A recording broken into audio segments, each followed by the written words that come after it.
Hello, my name is Tina Gote, and this is my portfolio defense for FEL Standard 8 for Education Leadership.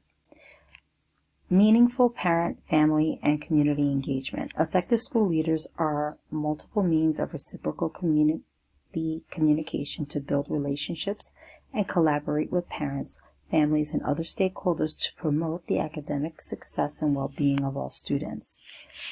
So as a leader, you want to lead with transparency, empathy, and have a strategic communication plan that can build partnerships within your school community.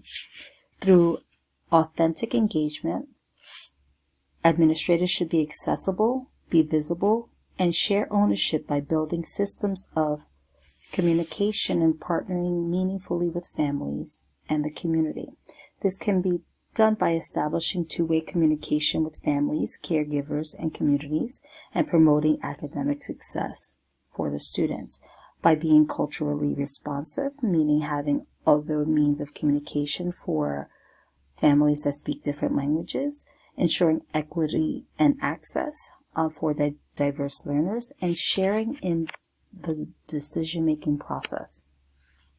So how do you make sure that your message is heard? I believe that leading through visibility and voice. So being visible means that you're going to be present at pickup and drop off. You're going to be available for parents to reach out or for students to speak to you.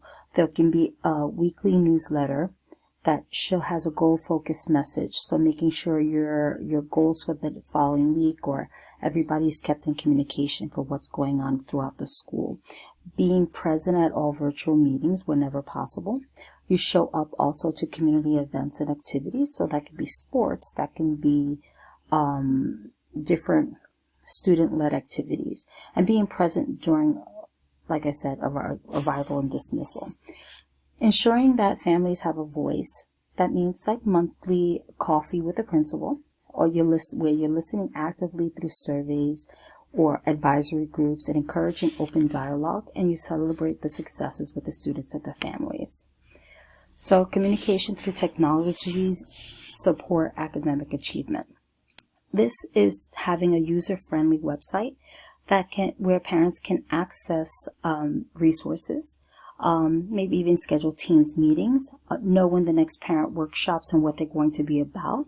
This also can be communicated through social media, where it's updated and celebrations are shared for the community to see and celebrate. We have virtual events like ceremonies, and then we have other forms of communication as well. This is one activity that we had where we invited a new school orientation and we welcomed new students to our school. And that's one way to increase engagement as well. This concludes my presentation. Have a good day. Thank you.